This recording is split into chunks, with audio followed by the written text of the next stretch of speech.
In the Gun, episode 137. I don't even know. This is normally where I give some kind of title like Mayo Bowl reaction, a new year, new update, something like that. But if you're watching here on YouTube and you're hearing the voices in the background, we've got some party crashers here to begin this episode of ITG. My two girls are in bed, but we've got a lot of the other gang here. All right, so everybody, come on, introduce yourself. Let's go here. Mav, we'll start with you. I'm Maverick Drenning. And you How old are you? 10. There you go. And what's the name of this podcast? In the Gun podcast. You guys have 1,000 subscribers. Okay. My mind almost blew up when I found out. Okay. Love it. I love it. Here's what we do. Well, that makes us feel good about ourselves. All right, Schmidt gang, what you got down there? Introduce yourselves. Tell us your name. Say your name. I'm Waylon. Say your name. Say your name. She's a little shy right now. Her name's Aniston. Uh-huh. Oh, I love it. Waylon, what's your favorite food? Cereal, What's your favorite color? blue, and purple. That's a good one. And does your dad help Santa Claus around Christmas time? Yeah. Well, we got some family members tagging along here for the intro of In the Gun. We got some faces being made here on YouTube if you're watching. Of course, we know, as always, this episode of ITG brought to you in part by our friends at Bet Online, where the game starts. And where we start here today, guys, we've got some Portal updates. It is Portal season. It's been a little bit, a week or so here since we've convened on the podcast with the holidays and the bowl game and the craziness of this time of year and everything. So a couple updates, maybe two names certainly worth mentioning on the defensive side of the football who have entered the portal. Jared Bartlett being one of them, and Tomiwa Durojai, affectionately known as Tomi by all of us for the past year or so. Both of those guys announcing that they are entering their names into the portal.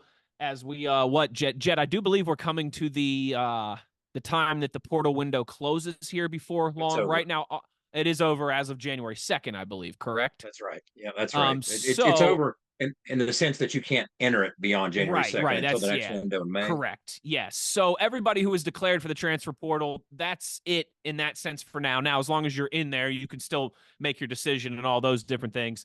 But Jed, just some thoughts about, hey, I think WVU has done a pretty good job of retention this year. I think the majority of this core is coming back. But those are also two nice contributors from last season on the defensive side of the football who are hitting the portal as well, too.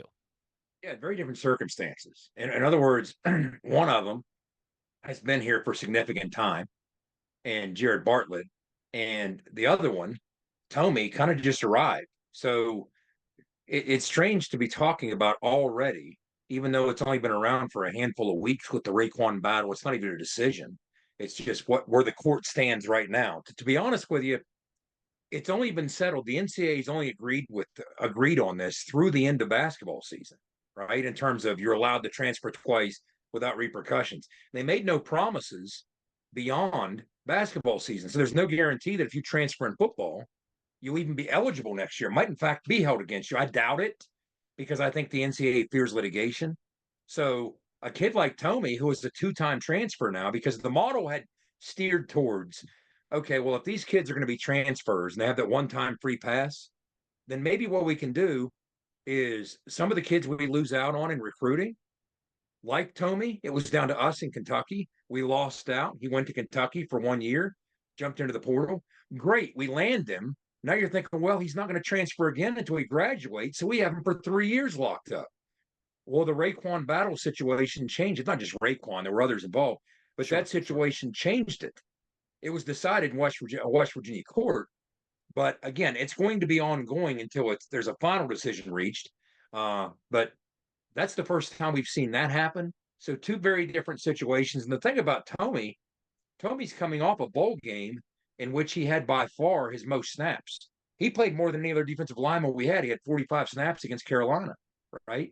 So, I mean, for the year, 270 snaps. He was working his way up becoming a more significant part of the rotation. But now, the job of Drew Fabianich, that's why he's here, and he embraces this role and embraces the challenge, is to go out, see what else is in the portal, and replace him within a budget. So that's kind of where we're at with both these kids. I would imagine in Jared's situation, he's going to be viewed as a pass rush specialist, and he probably was asking something we couldn't afford to pay.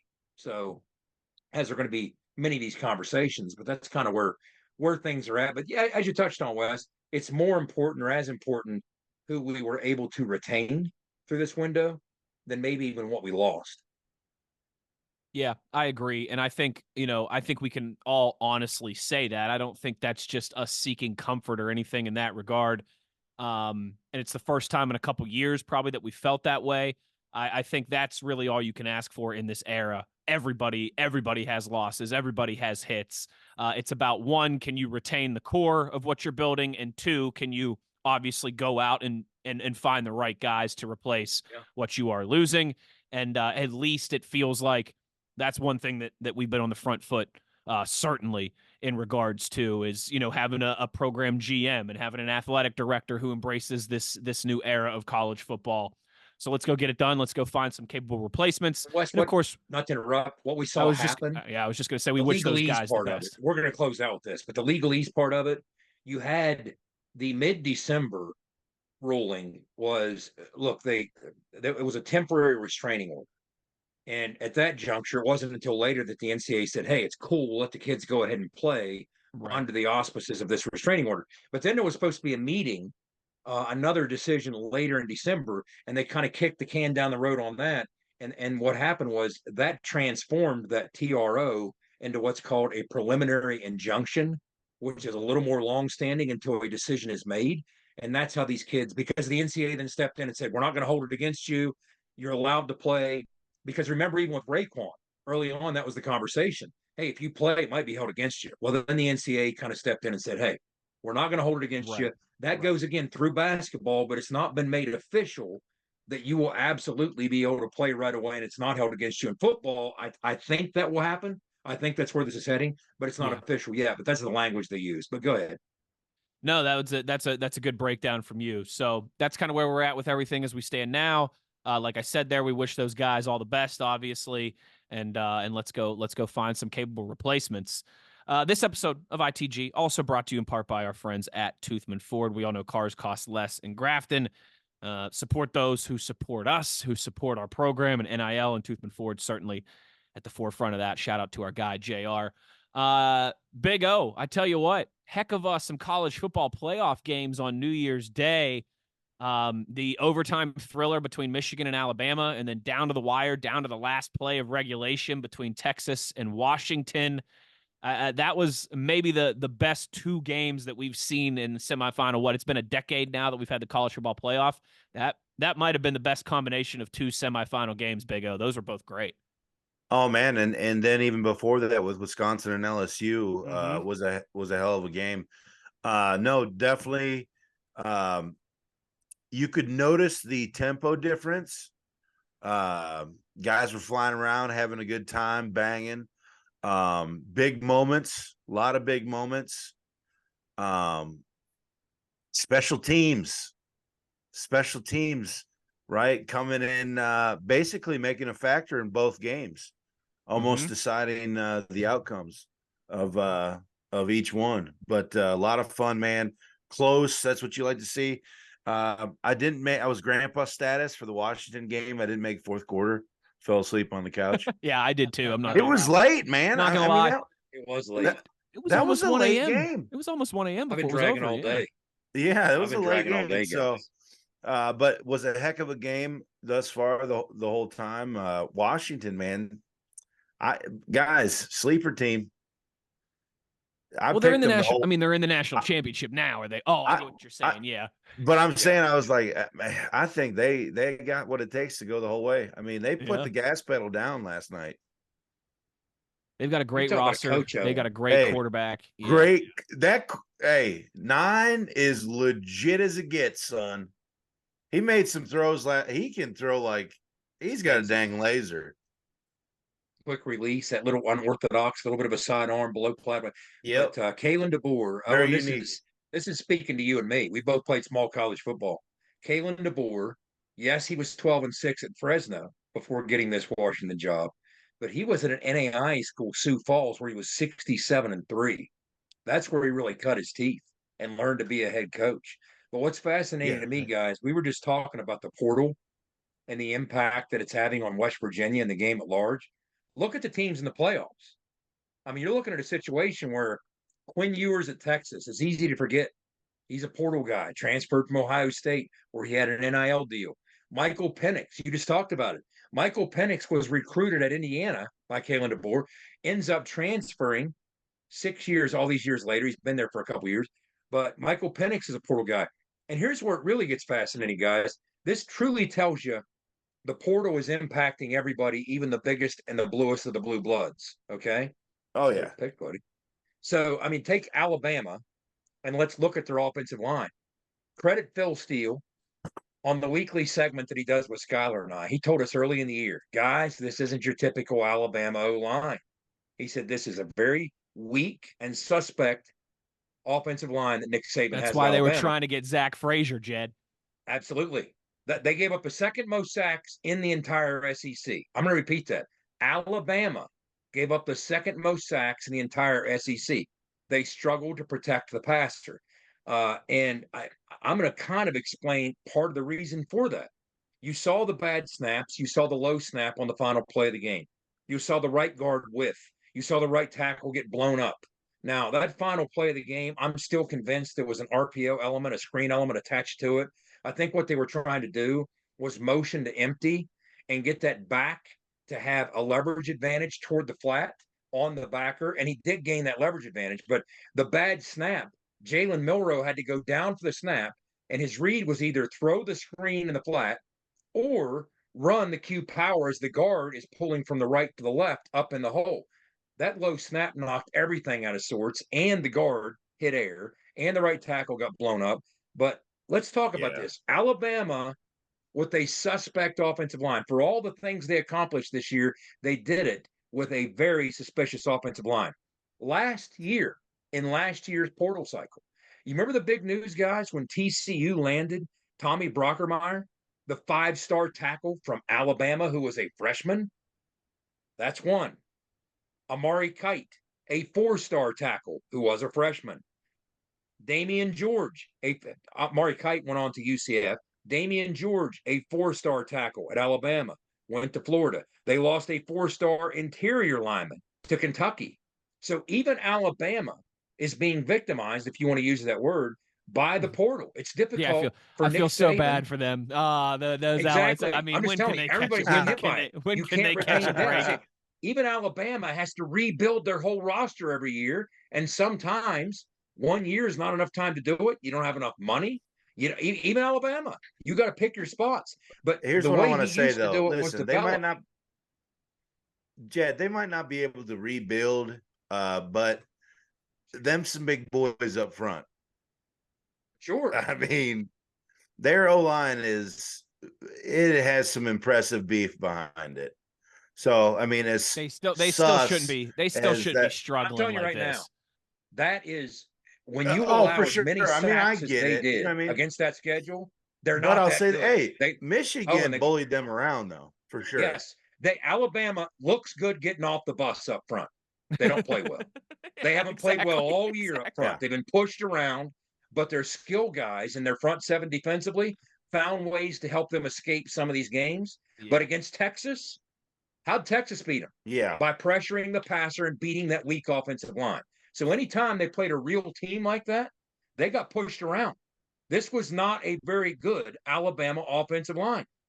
Even by, not just by Alabama standards, by SEC standards. You don't allow as many sacks as they did in the SEC and call yourself decent up front. So, yes, they've been afflicted by it too. And that's where I do think the parity in college football is ultimately going to start to set in. Owen just vanished. He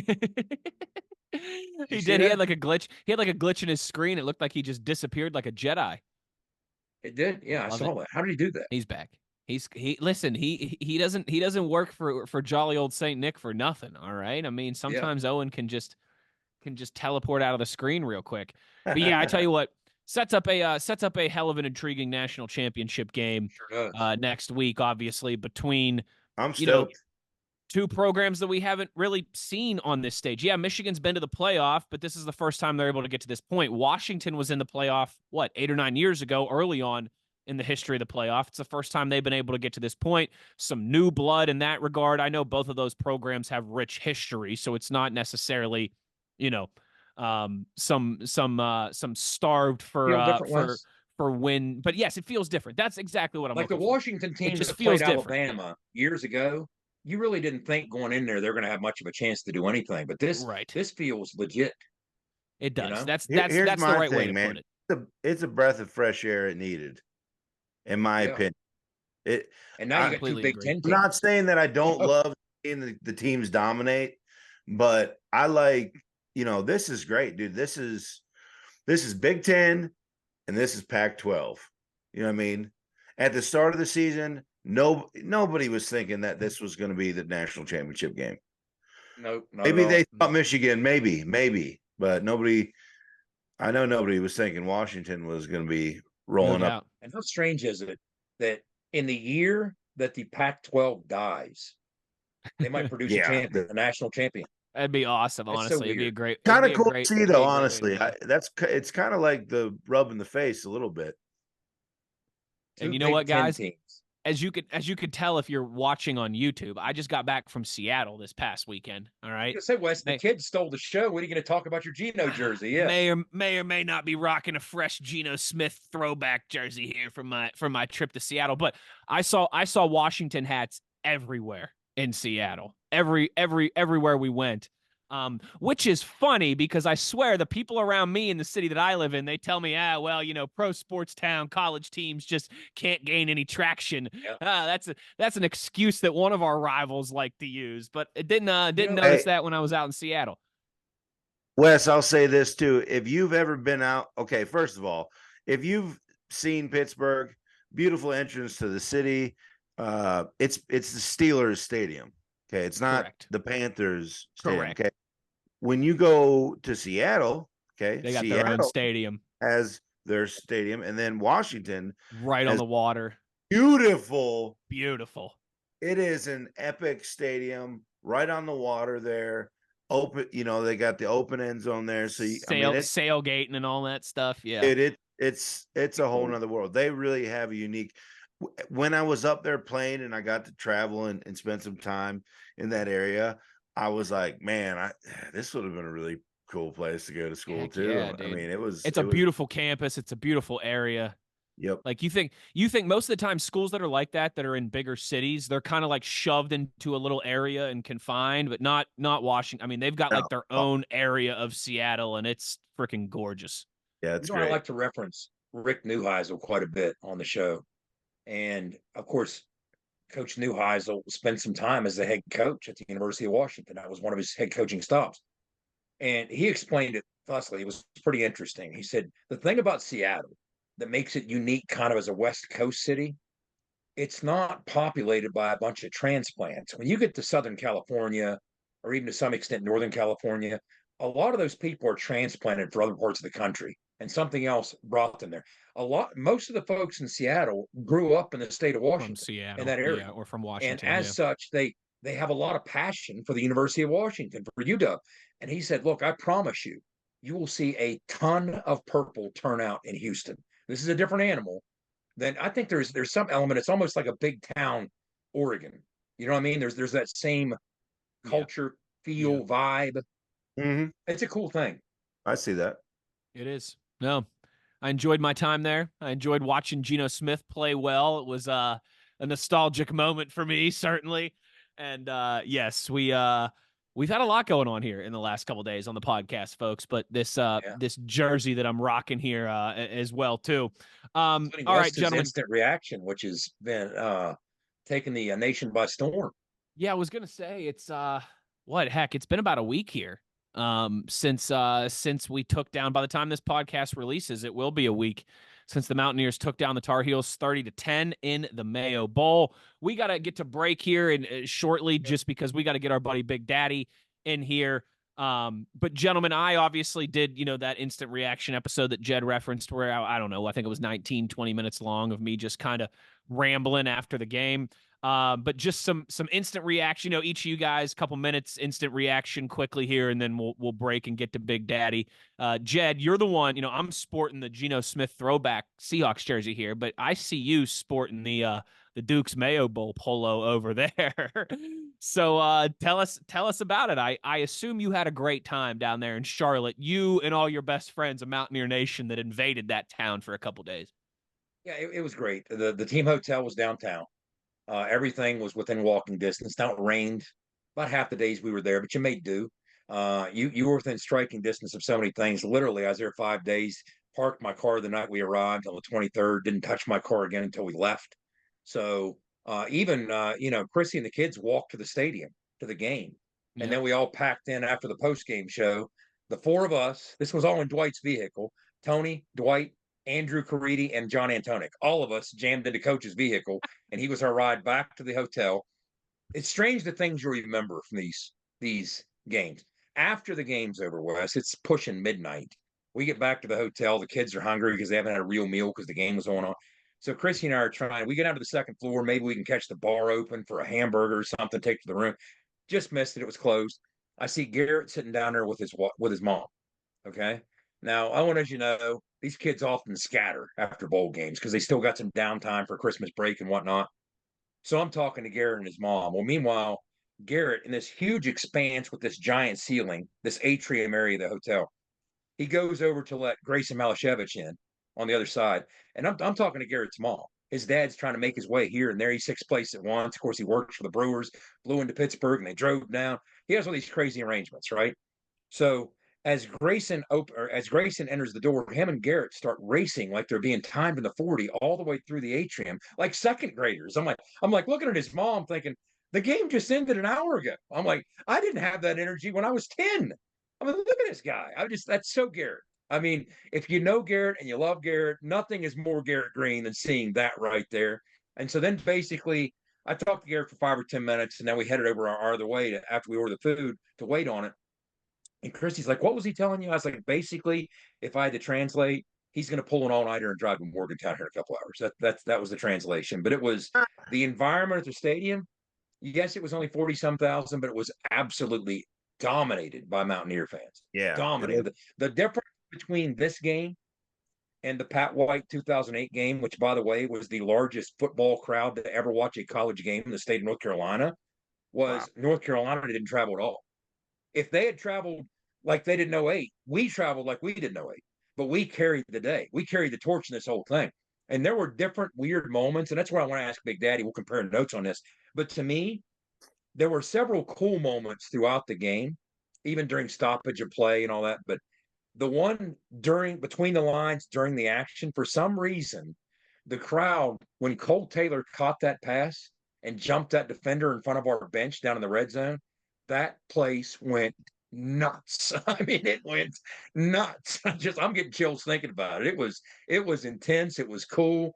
But yeah, Mountaineer fans, they delivered. They carried the day. The show that we did down at the bistro, the bar, the night before the show. Obviously, wall to wall, Mountaineer fans turned out in droves for that thing. We had Joe's on, we had Mike Collins, we had a bunch of former players on, we had Ren on, but there were so many Mountaineer fans. It was funny, guys, because when we arrived on Christmas Eve, I'm trying to get my days straight. I don't even know what day of the week that might have been, Saturday. Or not the Christmas Eve, but the 23rd. I think it was Saturday. Yeah, that was Saturday. Saturday was the 23rd. So Sunday, we start walking around. Well, the Panthers were hosting the Packers on that Sunday. So Packer fans had taken over the city. Everywhere you go, there's cheeseheads, right? I mean, Packer jerseys everywhere. So then the game ends. Big Daddy goes to the Packer game, of course. He's a big Pack guy. So the game ends, and slowly but surely, Mountaineer fans took their place, and they started taking over the city. And everywhere you went, you saw the flying WV, and it was a great experience. Like I said, we'll grab Big Daddy and get him on here, but so many things I liked about what we did in all three phases. I grabbed Beanie when he came off after that punt return. And I was like, dude, that's why you play in bowl games. The NFL scouts had never seen you return a punt. Now look at that. And he's Yeah. just smiling like the butcher's dog. It was an exciting call. And we needed that. It was the perfect time. And they even at the moment that they played Sweet Caroline, that was at the perfect time. That was during a timeout. And we were kind of flat, a little dead. We needed that, and those fans went nuts. And of course, it was the West Virginia version of Sweet Caroline. Sure. They didn't know what they were getting into, but I like Owen the fact that we had some extra wrinkles offensively. We came in, we ran a lot of pistol because I think the reason we did it, we were expecting them to slant and stunt and try and chop up the front and make the fits ugly, right? Or make the assignments ugly in the zone blocking scheme. Well, when you go into pistol, that creates a lot of guesswork from a defensive line perspective, because if you have an offset back in the shotgun, that gives away a lot of which way the run game is going to go, right? You're kind of limited in what you can do play side, but you have a list of options backside, so they can kick their front one way or the other. But you're in the pistol, it's more difficult to do that. So a little more pistol, it seemed to me, than normal. But some of the wrinkles we ran, I mean, the first play of the game, that Yankee concept, that was a thing of beauty. We repped that for a week and a half, 2 weeks from each hash because we didn't know how things were going to start. We had a 6-7 man protection. Garrett, great read, great throw, perfect timing. Everything about that was beautiful. But what made that so beautiful, and just a tiny little things that I'm going to pass to you, Owen. A concept like Yankee, which involves, I put this on Twitter, Jarrett Dagey carved up Iowa State with that same concept and that upset win and the Brocktober surprise win a couple of years ago when they were ranked and we upset them at Mountaineer Field. It involves two deep crossers, okay? And it's especially effective for a running team on running downs. So we ran it a lot against Iowa State 2 years ago on first down, the most obvious running down, and we opened the game on first down with it. Go back and watch the tape and watch that Carolina free safety. When we made that weak side fake to Jaheim, and he bit 3 hard steps completely downhill, and he was beat. So what happens? He ends up recognizing, this isn't a run. They sold run fake, and I bit on it. Look what's developing behind me. And he tried to kick back, and all he did was help Traylon Ray, I should say, separate from his corner and kind of create a natural pick. And that's what helped Traylon separate and get open on that. It was a thing of beauty. But I liked all the wrinkles. I liked how Jordan kept them off balance. We sacked them with 6-man. We sacked them with a 3-man rush. We dropped 8 on, some third longs. We kept them off balance. It was just a perfect blend and a nice mix. No, it was great. It was awesome watching that play develop on that. What'd you call it? Yankee deep cross, I guess. Yankee concept. It's very popular, Owen. Like Devontae Smith kind of won the Heisman because of Yankee at Alabama. I mean, everybody runs some version of it. I could even show you tape where we motioned to the heavy wing into the field to give them a quick trips look and a single receiver to the boundary. Alabama used to run the daylights out of that. We just repped it to perfection. Yeah, no, it was a great look, and I love the natural pick that kind of happened in the middle there. It was obviously once they slowed it down, you could just see the beauty and the development there. But man, you could tell it was electric WVU crowd just from the TV copy.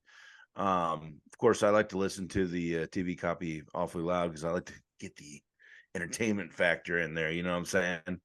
Exactly. But like you said, playing in bowl games, it's so crazy. It's almost like a weird. Bowl games are weird now, man. Everybody's opting out to play. I mean, you look at the Georgia FSU game. Yeah. Like I don't get it, but like you said, great point with Beanie Bishop there. I mean, dude, that's the butter, man. That's the cheese. That's the extra that you see. That's those little bit of things there that, like you said, that adds to your resume. What a beautiful play that turned out to be. Hell, needed that one too. They collapsed, ended up coming. I mean, big play. Loved it. Line drive kick. He ran up on it. Yeah, it was good stuff. I mean, and then you kind of see how special teams plagued the teams this weekend as well. I mean, so important.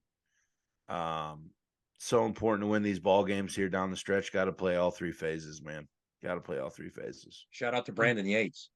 No doubt. For filling some huge shoes.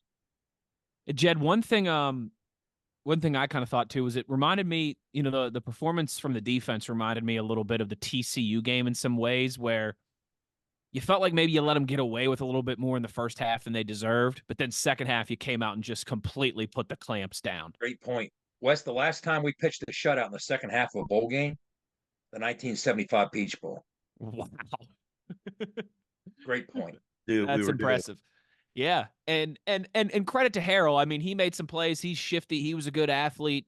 But yeah. I know some of those plays were the type that you want back. They had a couple third and distance convert, where it's 3rd and 9, it's 3rd and 15. And you're like, oh man, I can't believe we didn't get off the field there. That kind of let them hang around a little bit longer than maybe they should have. But it reminded me of the TCU game in that way. Came out second 30 minutes, put the clamps down. Look at what happened in the first half to the defense. Here now, some were self-inflicted, but some weren't. We let them convert 3 third and longs. So check one box, check another box. We scored on special teams, which that drives your snap count defensively up. Yep. And then we scored on a huge play on offense, which also drives your snap count defensively up. So as a result, we defended 39 plays in the first half. And you know what? They were still dominating the ball in the third quarter. And that, to your point, was when the defense chose to swell up and play its best football after being on the field all night. So they really dug down and found something special in under adverse circumstances. So really great job by that defense. Defensive staff, defensive kids, they squad up at the key times. But I'm telling you, that was my concern at halftime. I'm like, we're in a 14-10 game, 17-10 because of field goal at the end. But I'm like, they've had the ball all night. No doubt. And they're getting it to start the second half. Yeah. I was there with you. That was my only concern. But like I said in the instant reaction, it was weird at the same time, too, because from literally the first play of the game, I mean, it felt like WVU was in control. WVU was in the driver's seat from the get-go. But, hey, that's part of the bowl games, too. You go 4 weeks off, without a game. There's going to be some rust. There's going to be some things like that. And you certainly didn't get many favors from the officiating in the first half either. It was like that Big East crew. It's like that. We were concerned. Yeah, and they're Big Ten crew now, right? And I think they were just trying to smooth North Carolina a little bit to get them to try and bail on the ACC and come to the Big Ten as well, too. And Wes, what's the old saying? Hey, did you see that guy? He can turn on a dime and give you 9 cents change. Well, Garrett Green has now become the guy that he's not a 2-minute quarterback. He can score in 2 minutes and give you 90 seconds change, right? Yep. I mean, we got the ball back with 27 seconds left. I know, that was crazy. And he drove us down for a field goal. That was crazy.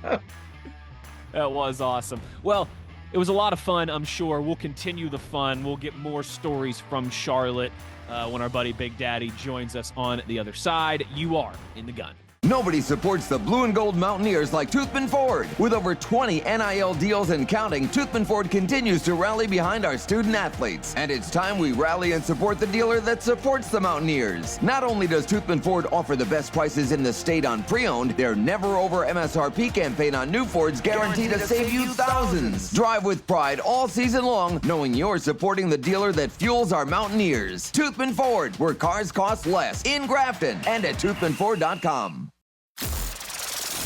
For more West Virginia Mountaineer football content, be sure to follow us on Twitter at In the Gun Podcast. For nearly 20 years, Fortis has been the nation's leader in providing guaranteed roof performance programs for commercial buildings. Fortis offers roof performance solutions that feature extensive initial and ongoing reconditioning for commercial buildings as an alternative to traditional replacement, with long-term performance guarantees that are backed by global leader Lloyd's of London. Fortis offers a comprehensive range of roof performance management programs that provide financial security, extend the life of our customers' roofs, and make a significant impact on ROI. Fortis is currently improving performance and increasing ROI for customers at more than 4,800 locations, with more than 140 million square feet protected, including many Fortune 500 companies that have turned to Fortis to save money, gain financial certainty, and extend the life of their existing roofs. Fortis has helped customers save more than $520 million in capital roof replacement costs for an average ROI of over 250%. To learn more, visit fortis.us.com. Fortis, roof performance and financial certainty guaranteed. If you work the land, you just got to be a jack of all trades type. There's just too much to do. So if you got to be a welder or a farmer or a ditch digger, that's just who you are that day. Then tomorrow, you can be somebody else.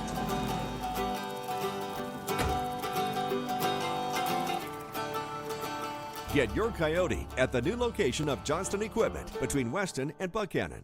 Back in the gun here, as it is the final segment of our Mayo Bowl recap. And, of course, what better way to put a bow on all things Mayo on really this 2023 season for your WVU football Mountaineers. It's our friend, your friend, handsome, tubby, man of gold, Sean Big Daddy Mariner. And, Sean, right away, I got to know, all right, Neil Brown gets the Mayo dumped on him and just hang it in the Louvre fashion, right? I need to know where you were. Were you in the vicinity? Did you see it with your own two eyes? Or were you doing work in the background? Talk to me about the Mayo. So first of all, thank you for using my name in the intro because Jed has Tubby as well. So we want to distinguish between the two. There's two handsome Tubby man of gold on Tubby here the right mascot, now. yeah. So absolute cluster post game, right? We're doing the podium action where Garrett gets the trophy, Neil's talking great, and then I yelled, Jed, you tweeted about it. Neil's parents are behind me, and I'm yelling, "Dead man walking!" It's like we're walking the green mile. They took him and they are walking him over to it. So two of our guys had little stickers that are supposed to get you in there and film. So I said, I'll hang back. I'll find a different angle. I'm with Cole Taylor and I'm with Doug Nestor, just filming their reactions as Neil gets destroyed. So I'm back a little bit. And then, we're singing Country Roads and we're figuring it all out. And as I get back into the locker room, I see Neil walking by. And despite my absolute hatred of mayonnaise, I see him roll and I start to follow him. It was the last clip in one of the little recaps we did. The odor that came off of him. So apparently they have to whip that mayonnaise. I was gonna say there's some added ingredients. All right, they gotta whip the living. I don't know the recipe, but I know there is a recipe. I don't know how long it had been sitting out. Do it. Yeah. I don't know how long it had been sitting out. I don't know how many gallons of vinegar they added to it, but the guys are starting to walk in front of me to like follow him in and and they get close and they are pulling back and looking at me and in the camera like I can't. I am doing the move where you just breathe through your mouth, out through your nose. I'm a full mouth breather at this point, full mouth breathing. we get in there and Danny and Austin, our equipment guy, you can see it in the video, they're screaming, throw it away. They got trash cans open. Throw it away. Throw it away. Don't take it off. Just throw it away. Like it was haunting. That's funny. See, they should have put that in the Hall of Traditions. What they should have done, right? It's okay, Big Daddy. We do updates in the offseason. Listen, somebody on this podcast would have paid top dollar for that Mayo drenched apparel. Exactly. I'm just saying. They came off the stage. He was up there with Garrett.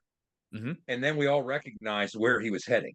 And as we've said, it was very much like I had my phone like an idiot 8 feet behind Neil.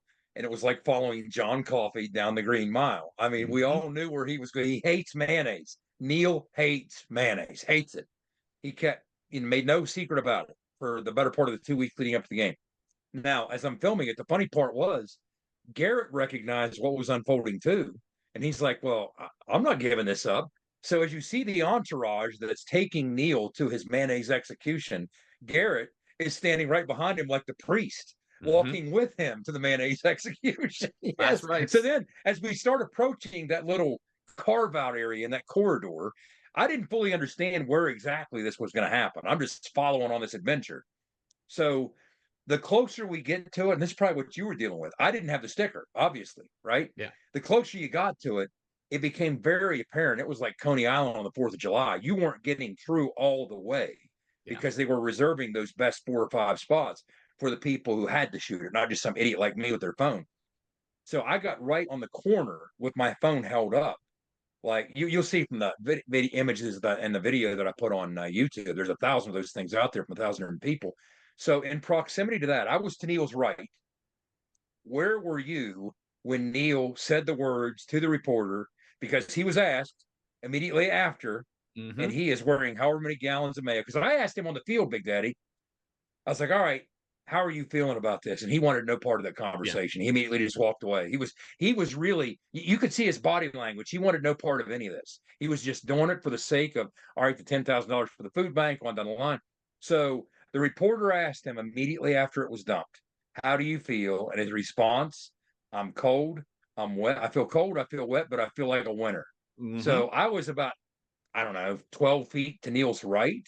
Where were you in proximity when that happened? I'm probably 20 feet straight out. I'm behind the rope with the players filming back. So I'm Okay. actually filming the video board off to the side so I can get a shot of it with the guys. And Doug is just doing running commentary. Now, I will say, I appreciate from one fellow Mayo hater to another. You know, they don't tell him when it's going to go. And I didn't know if it was a surprise situation or not. But the moment he got in that seat, he curled his zip up to his ears, tucked his face, he was ready, and he had a lowered game, that. And he I had was a like, game yo, plan. that's a pro move. That's exactly what to avoid vomiting at all costs. I'm Debo. I'm tucking my stuff in. You know what I mean? Like I'm locked in. Knowing Neil, I bet you he had a full page and a legal pad filled on notes that he'd made in the 2 weeks leading up to that on the best way to avoid it. You know? No doubt. And I'm telling you, when doubt. I said I came around the back of the stage and I was, dead man walking, and he like kind of looked. Neil's mom is right behind me, and I turned around and looked at her, and she just gave me the mom like, yeah, like she's not going to see her son anymore. Like that's the look she gave me. Did you see the Mayo Trail? Oh, I think filmed the Mayo Trail. I think Kinder. Did you film it?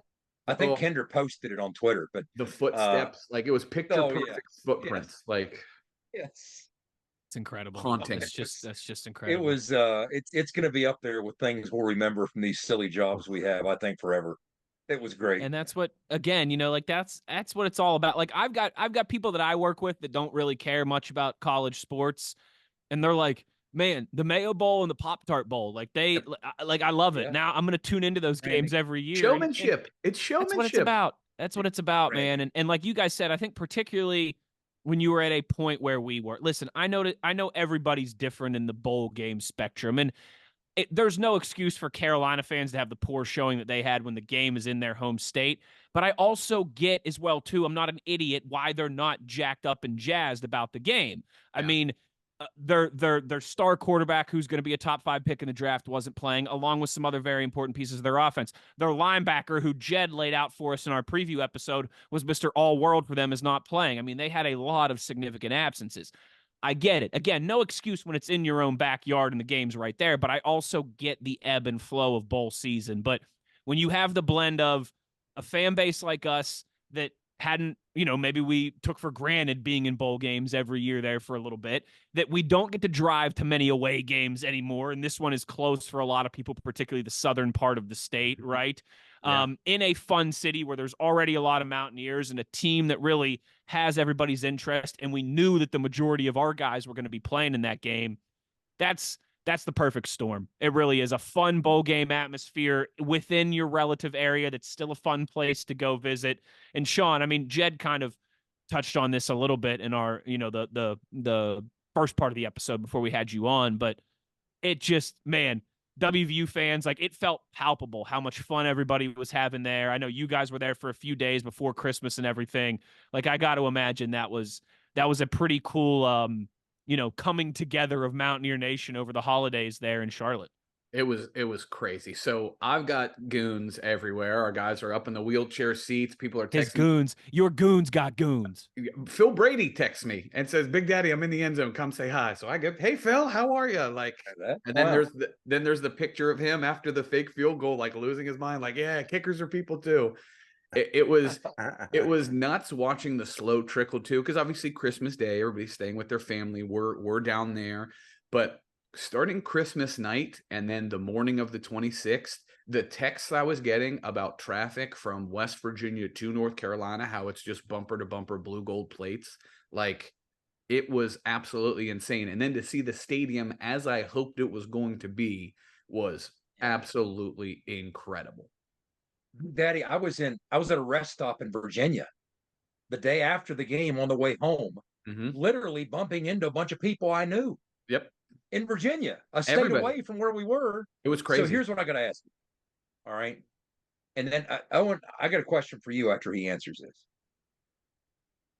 Am I wrong, or for some reason, I was telling these guys earlier, was the Cole Taylor catch and jump, did that not take that West Virginia crowd to a decibel level that we didn't otherwise? I mean, there were loud moments in that game. Most of them were during timeouts, right? Yeah. Yes. But between the lines during the action, to me, nothing came, maybe even the opening touchdown, as loud as that got. That Cole Taylor, when he jumped that defender, that place went nuts. Am I losing my mind, or was it that loud?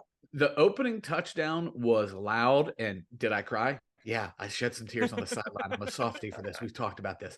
But it happened so fast, it was almost the shock thing. Like, holy hell, did that, like, you don't have time to process it. Cole lined that guy up for at least 38 minutes before he decided to jump. And we all knew, everybody knew it was cut. As soon as he caught it and we saw that guy, everybody goes on the sideline, they're going, Cole's going to jump him. And he stuttered, lined it up. I mean, it was Rutgers-esque from the gentleman to my far right. You know what I mean? That place went nuts. I don't think you're wrong. I'm glad to hear that, because I was like, it didn't even seem close. And what I noticed after the touchdown, you said you had tears in your eyes, but I there was a Michael Jordan type moment to me, in the sense that I'm telling you, I don't think Traylon Ray was in the end zone yet before Garrett had his ball cap on the sideline. Mm-hmm. I mean, that's just how business as He threw the usual is to ball become and now, walked right? right off. So he was hanging with me. That's right. I got to ask you. All right, now we're sitting here talking about bowl memories and bowl celebrations. Sugar, Gator, Fiesta. Game ends, you won all three, you get off the field. We discussed the speech that moved America. We've talked about so many of these things that were on camera. Walk us through, if you could, once you get to the locker room, once you get on the bus, once you get back to the hotel, what are a couple of the things about some of those bowl wins that you took part in that weren't caught on camera, like we're talking about, that maybe you'll remember in the same way that we're talking about some of these? Well, I mean, I think each bowl game had a different kind of feel afterwards, because obviously the Sugar Bowl, you know, I'm a sophomore at that point, and first year playing, we have a breakaway year. My life literally changed that season, from, you know, playing D3 and then walking on to earn a scholarship and then playing in, you know, one of the biggest bowls in college football. So afterwards, it was such a monumental win. We end up going, I remember the locker room, you know, everybody was jacked up. We're taking pictures with each other. You know, we got the trophy and we're all holding it. I got a couple of pictures with the O-line and stuff. And that was such a special, that bowl game. The Fiesta Bowl was great, and so was the Gator Bowl, but that one was just so different from a team aspect, because it was in Atlanta. Like, we went downtown Atlanta. We partied as a team together down there. It was a fun time. And they all were, but you know, after that win, it was such a huge game. Like, we went back to the hotel, dude, and it was like the entire lobby was like packed with fans. Like, you could not move. And I remember them having this like big escalator and like took you up a couple levels or whatever. And we were like, as we were walking in, everybody's singing, you know, Country Roads and just cheering. So obviously a monumental, you know, time in my career at that point. And then Gator Bowl was a little bit different. You know, I had got some extended playing time because of just the situation with Steve. Ended up having a good, you know, for me, a great bowl game, and had some friends in town. So we hung out after that one in Jacksonville and gotten a little bit of, you know, some good fun. And no, not you. No. Yeah. Never. And then the last one was special because it was the last one. And kind of the way it went down, just everything leading up to it. And afterwards, I went out with a bunch of my high school buddies, and we had a great time. And it was just, you know, like I said, each one had a different feel just because of where I was in my life. But I'd say, as far as monumental fan support, definitely Sugar Bowl. Gator Bowl was more of a personal perspective, and then obviously the last year was just everything coming together as a whole. It was, you know, kind of a surreal moment, especially too, like when it's happening, because you're playing, you know, obviously we played two very, you know, major opponents in both those games, with Georgia being the one, and then, not saying Georgia Tech wasn't, you know, they weren't a slouch at all either. I mean, they had Megatron. And Still the then most insane like live performance I've ever seen in my life. Like he was ridiculous. oh, dude, he was Megatron. I mean, he was Megatron. Megatron, yeah. Yeah, I mean, he was, Calvin Johnson was the absolute. I mean, not a real human. You know what I mean? Created he's one of them aliens they're talking about or something. You know what I mean? Yeah. Well, this is a guy. We got to remind everybody the 3 longest runs of Owen Schmidt's career came in bowl games. And Owen, bowl game. It's time performer. Yeah. To hear you talk about coming back. He's a PTP, baby. He's a PTP, big time performer, Well, baby. Owen, what's neat is to hear you talk about that crowd at the hotel after the Sugar Bowl, because the context, I'm sure Big Daddy, you're thinking the same thing I am. We grew up in the state of West Virginia, right? Yeah. And Wes, you basically grew up around the program. Well, when you grow up in West Virginia, I was born in 1970. Okay. What you experience and what you lived through is this conquering hero named Don Nealon, who took us to places that we'd never before been. Okay. But every time we got right on the doorstep of that final huge step, something happened. Whether it's Major Harris getting hurt or running into the wrong team in the Sugar Bowl against Florida, we couldn't break that glass ceiling. Those were the games that we were allowed to take part in, but the football gods would not allow us to win those. Yeah. And that night, what you guys did was you changed that. And so that's why you saw what you saw when you came back to that hotel. I mean, you completely changed the entire perspective of West Virginia. I would say football fans, but sports fans. The state. That night. So it's neat to hear you talk about what you came back into. The old Georgia Dome had those giant circular ramps that you walked all the way up and all the way down. I'm with Drew and Casey and McCall, the 3 people that I went down to the bowl game with. First time flying ever. We were all the way at the top. Steve's touchdowns came right to us, losing our mind. Phil was in French class with me, so I'm trying to call Phil after the game and leave a message. His phone is off. It is exploded in his locker. Like, it's impossible to get a hold of him.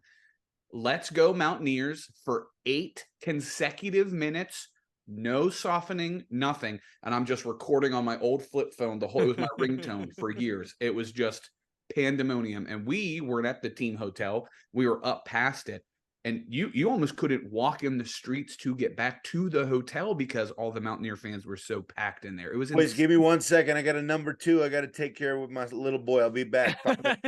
You're good. All-time great moments. All right. Oh, there you go. And guys, winning's hard. I don't know if you saw this, Wes. Did I send this to you? But Neal just won his 2nd bowl game at West Virginia. Of course, we knocked off Army and Liberty. Don Nealon has the most bowl wins of any coach in the history of this program with 4. Neal is now in a 2nd place tie with 2. It's hard to win. What's that? That's a new one, isn't it? That's peace. Yeah. Winston Churchill and balloons came up. How does a peace sign bring up balloons like it's our birthday? Very good question. I don't know. But yeah, no, you're right. It's I mean, another bowl win next year and he could be right on the doorstep. I was going through this in my mind. I swear to God, the other night I was trying to remember. I was like, Rich won more than 2. Nope. He won Sugar 2. Bowl, Gator Bowl, wasn't there for the Fiesta Bowl. Wasn't Fiesta. Well, I thought Bill had to win more than 2. Nope. Fiesta Bowl, Car Care Bowl. Well, then what were the 4 that Don won? Dana won more than 2. Nope. Dana won Orange Bowl. Here's the thing. The thing with Coach Nealon, 3 of the 4 came almost right out of the gate. Yeah. And then we had that long drought. Because Blue Bonnet Bowl was the year. One of the first games I ever watched growing up. My grandfather had taped the Blue Bonnet Bowl, so I had to put it in. And was it Ken White was at the quarterbacks? Like I'm watching them against TCU Kevin White. in '84. Like Kevin White, TCU, I didn't see a bowl win until he retired. Bobby only coached in 2, but that was back in the day. Here are the numbers for you to give you some perspective. There were 15 bowl games in 1980. So there were fewer than that when Bobby was here in the early to mid 70s. Yeah. 15 bowl games in 1980. That expanded to 19 games by 1990. So still not a lot. 25 bowl games by 2000. Here's where the jump starts took place, really. 35 by 2010. 41 by 2015. So getting to a bowl when Bobby was here, it was pretty miraculous that he was 1-1. Getting there was a massive deal. When you go back to that Sugar Bowl that Pappy Lewis took us to, of course, I've only read about it, but that was like making 3 Super Bowls in a row for West Virginia. in 1953, 54 to go to a game like that on that kind of stage. But again, Coach Nealon took us to the next level. And then we started being able to reach the grandest stage for the biggest prizes. But something, we always just seemed snake bit. Something happened, something didn't work out. And it wasn't until Owen and Pat and Steve and Rich and that crew that you guys knocked off Georgia that night. I just remember being overcome by that feeling. Wow, now all things are possible. Yeah. Because it didn't feel like that before. It felt like, man, we can get there. But the football guys are going to kind of frown on us, and Major's going to get hurt, or something's going to happen, or you know what? Go ahead, Big O. Like you were saying, thanks, guys. I apologize. I had to take care of clean up that mess on out. When there. duty calls. Get it. No, man.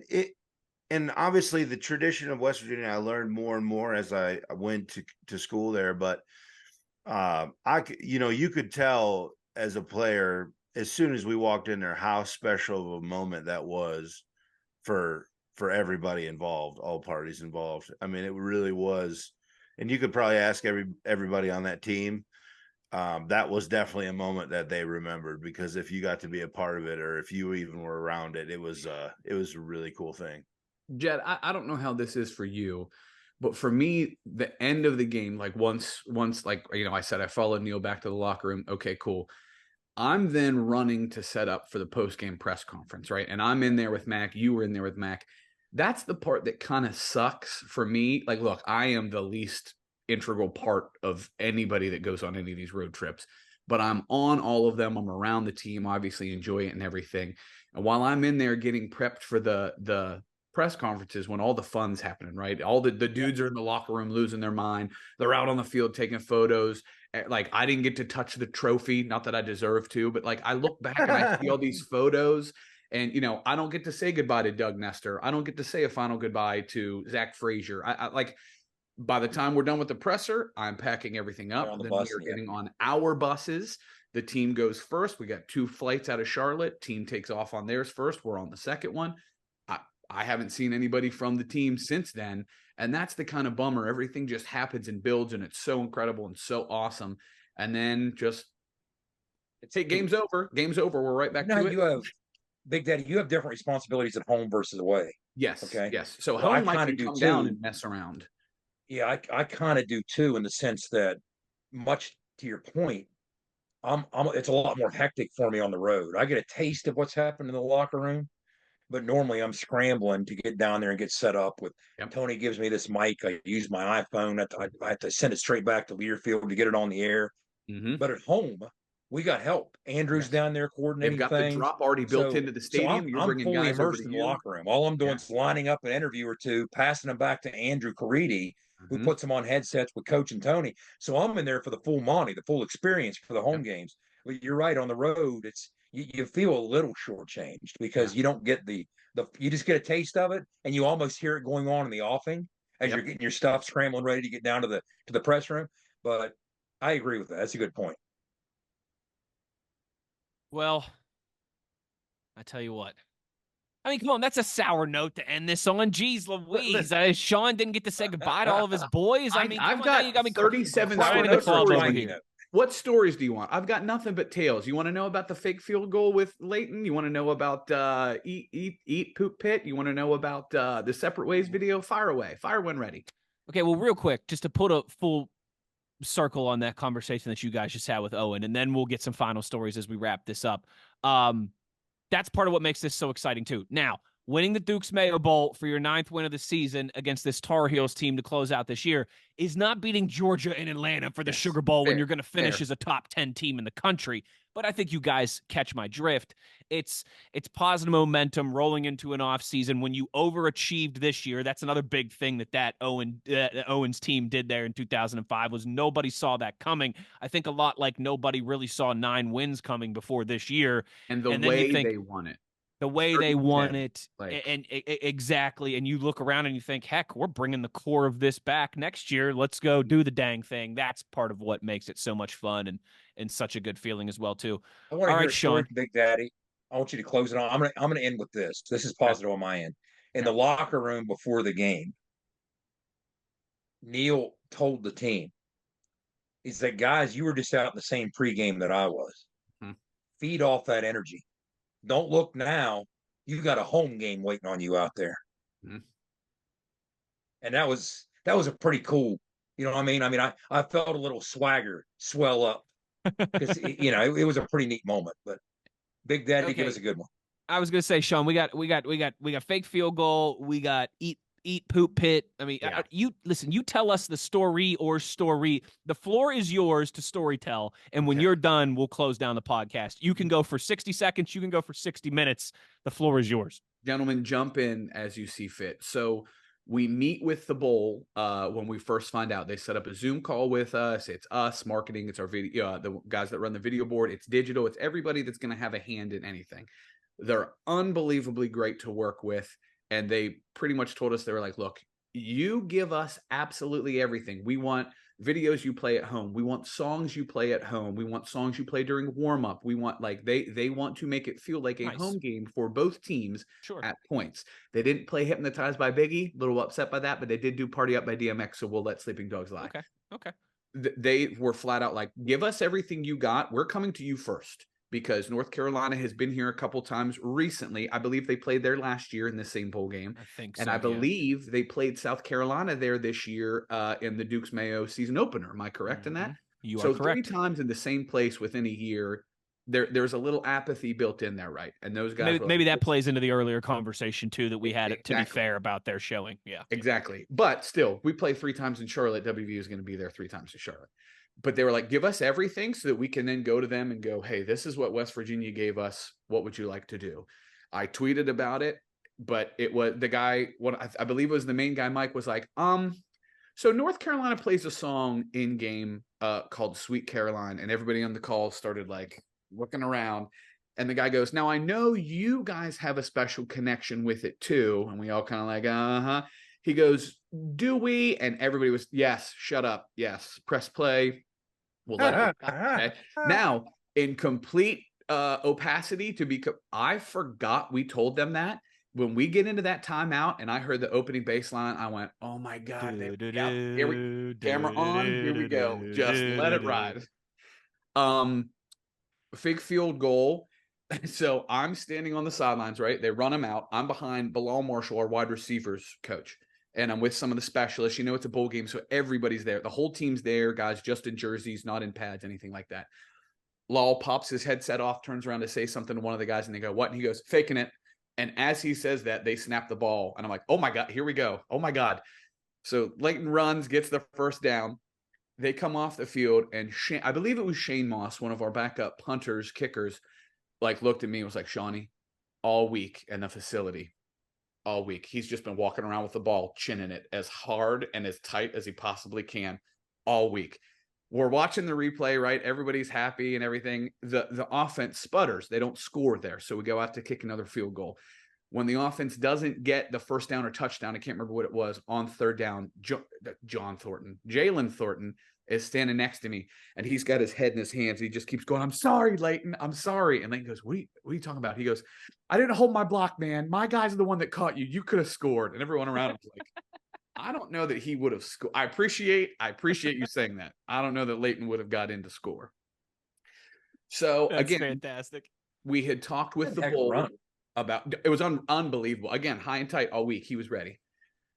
We talked with the bowl, and they said specifically, give us a fourth quarter video, a video that you guys would play to get people hyped up. Chris O's on the call. He's our video editor du jour. And he was like, okay. And we were just kind of spitballing things, and he goes, separate ways. I was like, oh yeah, of course, separate ways. A video we made for this year using that version of the Journey song that Stranger Things did great things with over the summer. We're like, yeah, that'll work. And so they were going to play that going into the fourth. Well, couldn't have been better timing. We're up. We're not beating them. There's still a little glimmer of hope for them. North Carolina starts their video. Our state trooper, Matt Horn, been with us for many moons, turns to me, hand on his gun, and just goes, what are they doing? And I went over. I was like, Horn, take a breath, buddy. Like he's messing around. But what he didn't know is that Andrew and I, the creative for football, again, we've been there since noon with my thumb up my butt. We couldn't set up for the presser until late because the Panthers are in the building. It's chaos. we were out there while they were testing these videos. So we knew they're going to play North Carolina's. It times out to 1:30. And then they're going to go right into our video that times out at about a minute 15. There's your 3-minute break. Lights down. They set the stage here. Lights down. Lights down for both. They've got the Tar Heel Blue set up for North Carolina where they're playing theirs. North Carolina's was a gorgeous video, looked very good, very slow music, not a lot of energy or hype to it. So just kind of slow and pulsating. And Horn is just looking at us. And I go, just wait. And I'm counting him down because the red hat's got his little sign there. And I said, ours is going to run in 10 seconds. Andrew is over with us, opens his phone and starts filming, and Horn looks at me and goes, what? I said, just watch. They start the video. 10 seconds in, I look at him and I said, get ready, because when it gets to this part, this place is going to explode. And that place went absolutely I've never seen anything like it. The video didn't work that well at home games when we played it. It was absolutely insane. And Horn, his jaw was just on the floor, like could not believe the reaction that it got. And there's a spot in the video that I think everybody knows that's seen it, where it's just our guy on Raven Rock with a Let's Go Mountaineers flag flying that we shot with the drone. And the music drops out and it's just that shot. And the place exploded. Then the music kicks in and everything, and the players are just staring. Like the defense could not believe what was happening in front of them. And I texted Chris O right away. I was like, dude, you have no idea what just happened here. You have none. The loudest 43,000 people I've ever heard in my life. Those are the moments that, like, obviously the first play, the fake field goal, the win, all that stuff is incredible. But those little, ESP and then that video moment, it's just like, if that doesn't show you what Mountaineer Nation can do, and I'm not just kissing ass, but like you guys have been around it. Oh, and Jed, you played for it. If that doesn't show you what this fan base is all about, then I don't know what to tell you. I don't know what you could see or do that would get you on the level that we are of understanding what this means to the state. And Sean, too, like, again, we've been so starved for this for a few years 15 now. 15 years right? Since we've been to Charlotte for a bowl game. 5 since we played there, but 15 since a bowl game. And, like it's just a fan base that just wants something to get jacked up about. Like just give us a reason to be able to really care and show our emotion, and we're there. And this is I think the return of that, which is going to snowball into a lot of momentum for next year. But again, like, I think most WVU fans have reasonable expectations. There's outliers to everything, right? There's people that think that we should go 15-0 every single year and win the national championship every single year and go toe-to-toe with Alabama and Georgia and Michigan, and right? The majority of the WVU fan base just wants an entertaining product that has a chance to go out on the field and win some games. And if you give us that, we are like animals with red meat, brother. Like we're just wolves circling that carcass, just waiting for an opportunity. And I think that really came alive down the stretch of this season. And like I said, we'll roll into next year. Neil made the point to the team before the game as well. We were the only show in town, nationally televised. There was no other game on. Right. And the ratings reflect that. Did you see the listing of ratings from that day? Absolutely, I did. That was impressive. By a mile. That was impressive. Over USC. And he told the team that. Yeah. Absolutely.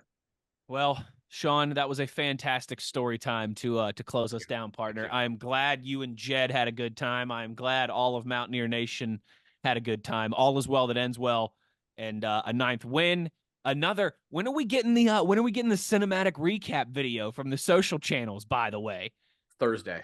Okay, very good to know. Because I just, not that I've been waiting, but I've just been waiting. Supposed to be out January 4th, Thursday. Godspeed, everyone. I love it.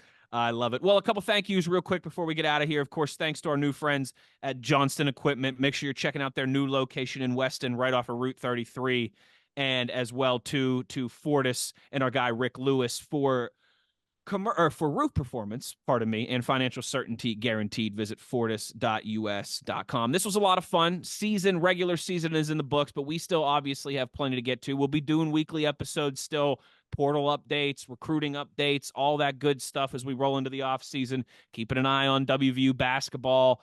Women's program continues to roll, hasn't lost a game yet. We're getting close to baseball season as well, too, where the pride of Mars High School, JJ Weatherholt, will be leading the boys to another outstanding season. So while this might be our last kind of formal part of the game preview review cycle and all of this here, we are not going anywhere throughout the off season.